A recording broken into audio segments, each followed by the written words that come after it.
We've done a lot of videos lately on faulty parts. Bad camshafts, bad lifters. We just did the one the other day on the bad plug wires on the Hemi. We did the one on the brake rotor. Lots of responses on these things. And if you read through the comments, it's like it is an epidemic. People are having failures across the board with everything there is. And I don't want to talk about, oh, it's the Chinese, it's this, it's that. Forget about that. It's a problem that's universal that we all have to deal with regardless of where it's coming from. But I mean, I do agree with you, but that's not the issue. The issue here is, what do we do to protect ourselves? How do we cover ourselves? So when you're dealing with something like a bad set of plug wires, you know, it's a problem, obviously. You know, you're getting ripped off. But at the end of the day, it's a set of plug wires. There's not much in the way of consequences. But when you talk about doing a cam and lifter setup, well, you know, now you've got big consequences. This can really wreck your day when something like this goes bad. So, along with all of the comments, with people sharing their own experiences with faulty parts, I get a lot of comments in there also where guys are saying, oh, you know, I was thinking about building this engine, but I decided against it. I was going to change the cam, but I decided against it. I was going to freshen this up, but I decided against it. Because you're afraid, and you have every right in the world to be afraid. Not afraid is the wrong word. You know, you're an American. You should never be afraid. Apprehensive. That's a different thing, right? You should be apprehensive because quality control is out the window. We did cam break-ins. I mean, cam break-ins for 30 years. Never even thought about it. You know, okay, yeah, you know, fire the motor up, get it to run. No big deal. It's going to work. I did the cam break on this Hemi. 20 minutes with my teeth clenched, waiting for something to go wrong. It's gotten that bad. So here's what I want to do with this video. This is stuff we've covered before. And I don't want to get into the whole zinc and the oil thing. It's been covered from here to the sun and back. Do a search on flat tappets and oil and zinc, and you'll see everything you need to know about additives and when they took the zinc out of the oil and so on and so forth. I don't want to talk about that. I want to talk about the mechanical aspect of it, because this is what I never see talked about. And we've covered all of this stuff in the past, but I think I want to put it all together in one concise video so that anybody who's considering doing a cam swap can go through these steps and know, okay, so I can't tell you the metallurgical, you know, composition of the pieces you're working with. I can't tell you if the heat treater is good or bad. This isn't about Rockwell testing and all. But this is about visually inspecting and going through the steps necessary to make sure that you haven't made any mistakes and you can catch any manufacturer's defects in machining ahead of time. So let's start with before we even get to the cam and the lifters, let's start with the block, okay? Because this is super important. This is crucial and one of those overlooked things. Okay, come around this side. The lifter bores in the engine have to be free. They have to be clean. They have to be smooth. They can't be gummed up. They can't be rusted. They can't have anything that's going to inhibit the spinning of the lifter. The lifter has to spin. As the engine is running, the lifter always has to be spinning. If for some reason it stops, because it's bound up or for any reason, it stops. It's only a short matter of time before you get a flat spot on the lifter, the rotation stops, and it's wiped out. So before you do anything else, you want to make sure that the lifter bores, you get a free fall out of the lifter. So with this one, I barely cleaned it up, and I hit it with a little penetrating oil to give you the general idea. And this is exactly how it should look. Okay, so if you take your lifter and you drop it into the bore like this, you should be able to just like that, and it should free fall. Just like that. There shouldn't be any resistance at all. If it's like this one here, well, that one's actually not too bad. That's close. And if you clean this bore up, it would be fine. But that's literally as tight as you'd ever want it to be. Ideally, you want it to look just like that. Lifter bores, crucial. One sticky bore, one bore with a little bit of surface rust that you missed or anything like that, will take everything out. So that's number one. So as we said, the lifters, they have to be able to be free to rotate. What causes them to rotate? Come over here. The relationship between the face of the lifter and the cam lobe is that footprint. And this is why you can't swap lifters from lobe to lobe, right? If you take an engine apart and you're going to reuse the lifters, they have to go back on the exact lobe that they came from. These things are ground in such a way, they appear flat. To the naked eye, they look flat. But there's a crown to the lifter. You need to check the crown. So a crown meaning that it's convex, it's not concave. If you take an old lifter out of an engine, a lot of times you'll see that they're concave. You have to make sure that when the lifter goes on the motor, it's convex. So in other words, there's a crown in the center. 3 ways you could do this. The first is to take the lifter, put it flat on a piece of glass. You know, I'll demonstrate here. I don't have a piece of glass handy. You want to put it on a piece of glass, and you want to be able to rock the lifter back and forth. Push down on it firmly, and you should be able to rock it back and forth.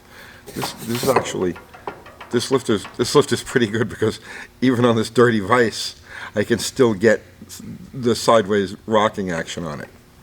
The second way is to take a second lifter, put them face to face, and they should not sit flat.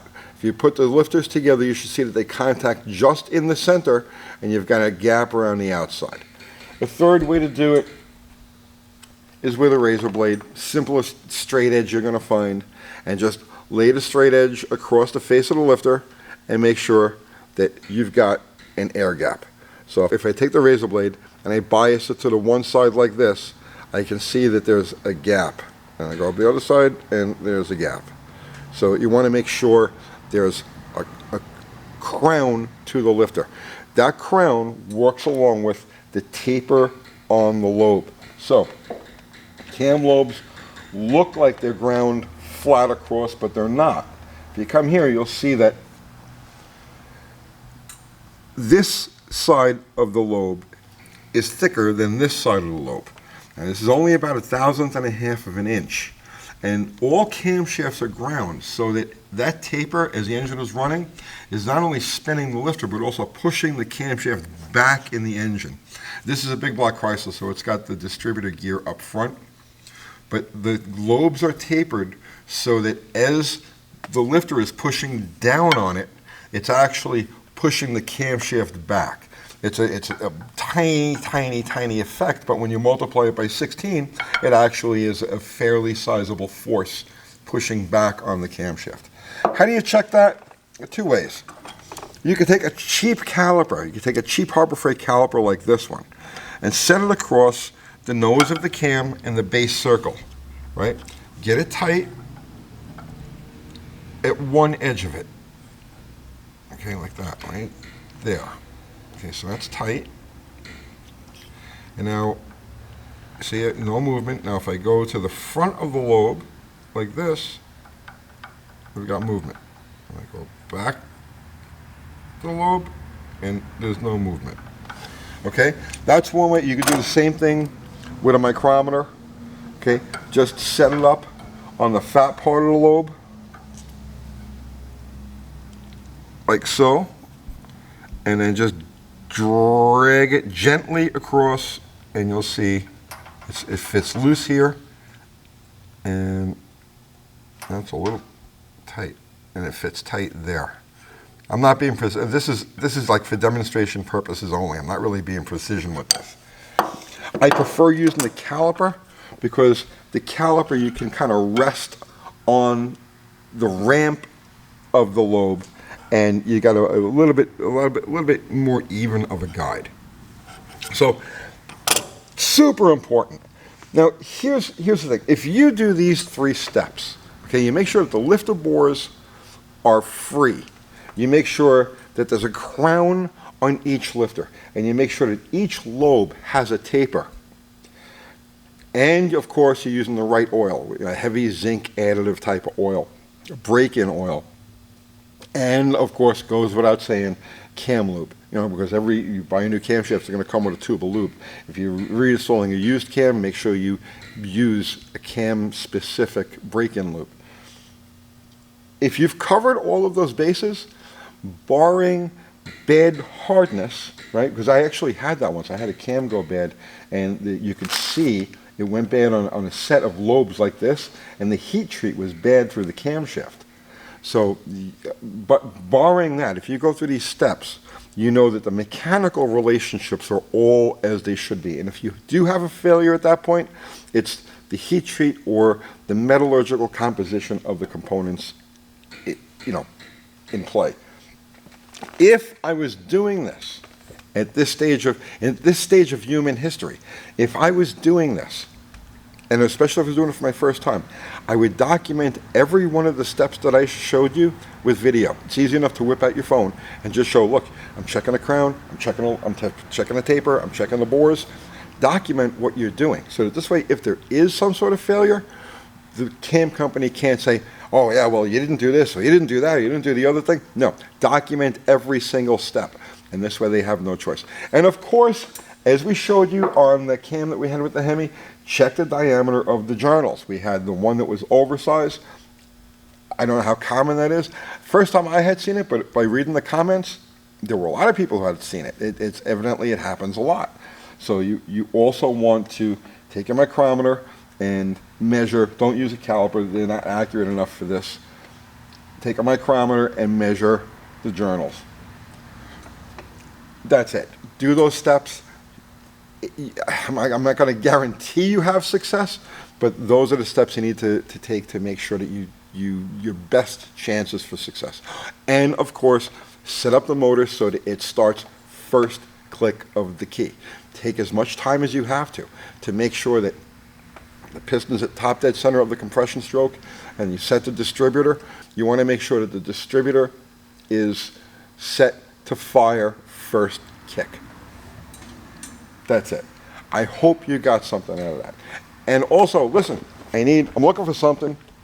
I'm looking for an XLCH motor. I'm building a dirt bike for myself. So I'm looking for an XLCH, has to be a kick-only iron head motor. So if you've got one, decent price for it, right? Hit me up. So that's it, guys. I hope you got something out of that. I'll see you tomorrow.